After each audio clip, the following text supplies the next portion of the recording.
Hey everyone, I have a special guest to interview today for you. And by the way, thank you for subscribing to my channel. I really appreciate it. Peace to all of you.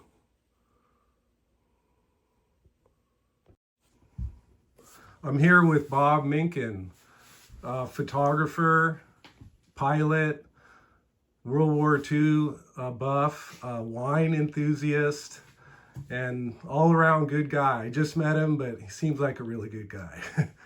So anyway, Bob's from New York originally. He transplanted to Novato, California in '89, and I guess he's loving it here in California. Anyway, Bob, I want to ask you a few questions. Fire away. Okay, so you're originally from New York City. How old were you when you first went to see the Grateful Dead? Well, that's a little story because I started going to shows in '74. My first concert was Eric Clapton at Roosevelt Stadium in July '74. My second concert was the Grateful Dead at Roosevelt Stadium, except at that show it started raining, so they postponed it, and I wasn't able to go back to the makeup show, which was a few days later. So then they didn't come back to New York till 2 years later because they took the break. So my first Grateful Dead show was in June '76 at the Boston Music Hall. But I did get to see Jerry play a few months later in November '74 when he came through town with Merle Saunders at the Capitol Theater. So by the time I'd seen the Dead in '76, I had seen all the individual members play except for Phil Lesh, because the Jerry Garcia band had Keith and Donna in it, and Kreutzmann joined the Jerry Garcia band for some shows, and then there was Bob Weir and Kingfish. So Phil was the last one, and at the Boston Music Hall I finally got to check that off. And I read that the first concert that you brought your camera to was Jethro Tull. Is that correct? No, actually it was the New Riders of the Purple Oh, Sage. New Riders. It, okay, sorry about that. As it happens to be. Yeah. It was also in November '74. New Riders were playing at the Academy of Music in Manhattan. And Academy of Music's on 14th Street and 3rd Avenue, and my train line from my neighborhood in Brooklyn, Canarsie, one train takes you right there. You get off right at the corner. So it was easy. So I went to the early and late show that night with my friends, and I brought my little Kodak Instamatic, and it was November 29th, 1974, and that's where it all began. Great. So, have you ever had a conversation with Jerry Garcia? Yeah, I did. I had an extended one, actually, with my wife and I were hanging out, just the three of us really, at Laguna Seca in May 1987, and it was wonderful because he was, he was in a really chipper mood, and they were going to film the Touch of Grey video that night after the show. So he looked good, and like I said, he was chipper. I mean, we talked about all kinds of things. He had a lot of interests, and we had him to ourselves for almost an hour, actually, which was terrific. And of course, I had to break down and get a picture of me with him and a picture of my wife with him. I've seen that picture. But it was a really good experience. You looked happy in that shot, for sure. Yeah. Is there any particular Grateful Dead era that you especially enjoy? Year or, Well, the Dead have morphed through, they were different bands really through so many eras, so it's really hard to say one era, but I could speak to a few eras that, I'm definitely fond of the spring of '73, because I just love the shows with Here Comes Sunshine, and the way they did Eyes of the World into Dark Star. And they had a real jazzy sound, I thought, in that time frame that really speaks to me. The other time I like is the '71 Grateful Dead, because when I started listening to Grateful Dead, we called it the Bertha album, the Skull and Roses album. That was one of the first albums I listened to, that and Europe '72. So I just love that whole April 71 sound they had, the 5-piece, the quartet version of the Dead. But I mean, nowadays I like this, like I said, the 73 shows. I also like 77 because I saw them a lot in 77, and they were really playing at a good high level. In fact, I just listened to Englishtown, part of Englishtown the other day, and yeah, it still sounds great. But there's also things come up. I mean, the 69 Dead and the 70 Dead. I mean, the 72 Dead. But those are the years. I mean, I like the most probably. I think I like all of them. But Well, yeah, I mean, but 90s not so much. I know they say 90 was incredible, but for me, without a doubt, my answer to the question is 72. yeah, Okay? well, it's certainly not a bad answer. But I don't, like, you know a lot more about it than I do, but I just love 72, just the sound. Yeah, I mean, 90 was really, actually 90 and 91. I mean, for me, 91 was kind of the last good year for me. Like the last time I walked out of a show saying, wow, that was amazing. You know? Yeah. I mean, there were bright spots after that, of course. Sure. And the Jerry Garcia band was still really good. You know, Yeah. I remember seeing them in like 92 and 93. They were pretty smoking still. So. All right. This is a open-ended question. How has your photography evolved over the years?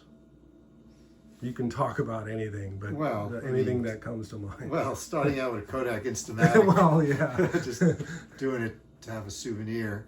I really didn't start taking it seriously until 77 when I got a better camera and I met the publisher, Relics Magazine. Relics was published a couple neighborhoods over from me. And a person in my high school class, in my 12th grade class, 10th grade. No, when was I in 7th? Oh, maybe it was 12th grade. Knew the publisher and invited me over. So I got to meet them. And initially, I used to draw a lot. I was like an artist basically, and I brought over my drawings, and they wound up publishing some of them to accompany the articles. But then I went to San Francisco for the first time in the summer of 77 to just like this, because I wanted to just see San Francisco. Wasn't planned around anything, because back then there was really no way to know of anything that was happening. So in my wanderings around the city, I saw a poster that said Jerry Garcia Band was playing on the Embarcadero in a few days. It's great. I'm glad it wasn't like, oh, it was yesterday. Yeah, right. So I went to the show, and it was really low key, just a few hundred people. I was able to easily get right up in front of Jerry, and I took my first really good shots of Jerry. And then Relics published them, and then all of a sudden, kind of a light bulb went off in my head, and I just started doing that and never stopped. Of course, there's a lot more to the story. Yeah. But it evolved over the years, and just refining it, getting better, I like to think. Sure. And getting super into it and really making it a career. Well, I, for one, love your photographs. I'll just lay in bed with that book and just go page by page and just admire. I think about the photographer, you, being there behind the lens, taking the shot, I'm a photographer, but not in a professional way at all. But I do appreciate good photography. Yeah, thanks. I look through the books myself sometimes. Yeah. I can't believe it's been a long, strange trip for you, I'm that's sure. for sure. Okay, so this is photography related. I'm a videographer, and I find that there's a bit of a split between doing the videoing and being in the moment and enjoying the music. What are your thoughts on this? How do you reconcile the two? Well, it's something I really take the bullet for, so to speak, because I'm not, my enjoyment of a show is going to be different than someone else's who's not sort of encumbered with the idea of capturing it, because I'm focused, so to speak, on a lot of things, like certain things, interactions at any show. Band members, the lighting, what's going on around me, what the audience is doing. So in that case, I'm working, Yeah. I'm working at a show, Mm-hmm. and that's when I'm at a show. I'm at the office, so to speak. Right. So I'm enjoying it, but certainly in a different way. There are some shows I go to where I'm not photographing the show, and it's a different experience. Certainly different. I mean, I can have a couple beers. I can. Yeah. Somebody said like, "Oh, you don't party ever, right?" I'm like, well, it's not really true, but when you see me, I'm generally at work. So Yeah. if you're at work, wherever it is you work, Yeah. you're generally not throwing back a few beers and maybe Right. doing a few hits, Yeah. So it's kind of strange to think about it that Sure. way, but it's like when I'm in that environment Yeah. and I'm straight pretty much always, Yeah. Yeah. And sometimes it's a little funny being around a lot of high people, but you're not. Then you remind yourself to not get so high. Well, I or don't, whatever. but I mean, even when I do, I mean, Yeah. I'm a 2 beer max You're person. a measured guy, I'm sure. Yeah, well, it wasn't always, but Yeah. I've learned from experience. Right. And, I find myself, when I'm at a show, I watch the photographers. I'm watching everything, and a lot of times I'm videoing, right? Yeah. And I watch the photographers, like Jay Blakesberg comes to mind. Mm-hmm. I watch him weaving in and out. I've watched you, and because you're doing a lot of things. You're making sure you're not blocking people. You're trying to get the right angle, the right exposure. There's a lot going on there. And I don't have control over just about any of it. Yeah. I don't have control over the lighting, the people around me, or what the people are doing on stage. Right. So, it's a lot different than a post shoot, a studio shoot, Sure. or a shoot when the band knows you're like for example, I do a lot of work with Dark Star Orchestra. Mm-hmm. So when they at the end of their show, I like to try to get a shot where they're all looking at me, Right. and then I have to coordinate this with their lighting guy, Dave Quinn, to make sure the audience gets lit up. Where I get the shot, like at Red Rocks, it's especially important Right. because when Red Rocks is lit up, the band's on the stage facing me Yeah. with the audience behind them. Right. That has to be planned. Sure. They all have to be on board with it and know Yes. at the end of the set, Right. it's not guitar off the show. Right. Right. It's stay. That's gather up. prearranged. Yeah. Yeah, so that's different, Yeah. and that also has to be arranged. But most of the time, I have no control over what's happening, so I have to do my best to Okay. position myself in the right places, and not, block people and stuff like that. Well, I'll have to say, as an avid music fan, I am jealous of people like you having been to so many shows and experienced it all. And it's a double pleasure for you because you're working and making a living doing it as well. So you got to have the best of both worlds in a way. For sure, Yeah. for sure. Yeah. It's still, you got to deliver the goods, and you're Yes. dealing with a lot of personalities sometimes, Right. and navigating different personalities and management companies, and composing yourself in a professional manner around all these situations is, can get tricky sometimes. Is it true that Jerry didn't really enjoy having his picture taken? Is that true, or is that just? I don't know. It's a blanket statement. I mean, the person, Okay. he was 50-something years old when he died, so Yeah. I mean, maybe at some point there's some Yeah. people that just generally don't like their picture being Right. taken. Right. Some Yeah. people don't mind it. Some people are totally cool with it. I Yeah. mean, on the time that I photographed him in person, he was perfectly fine with it. Right. I guess it depends the situation. Yeah, it's the situation And the yeah. pressure, what else is happening. Right. Sound check, we got it, or the food's coming soon. Or, Right. So hard to say, Yeah. It's interesting. Trixie Garcia wrote a piece in my Just Jerry book about how growing up, she didn't have a lot of family photos, so that's why she appreciated the book and the photos and the behind the scenes stuff. Right. Because some families just never took pictures. Yeah.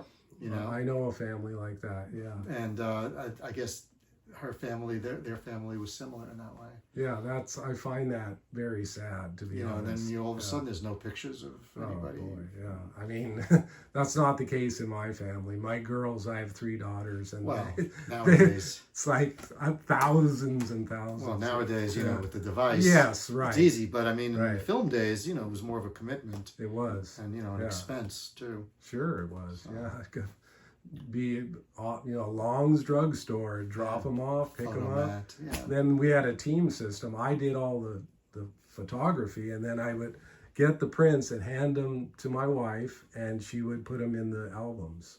So good system. Yeah, it worked really well. We have a lot of photos. All right, wrapping it up. I just have one more. I'm just curious to hear your answer. Is there one photograph of either the band or a member of the Grateful Dead that you're just in love with it? Like, it's that one shot. Do you have one like that? Yeah. I mean, they're like my children, my photos. I love them all equally. Yeah. But sometimes, like children, you might love one a little more than the other.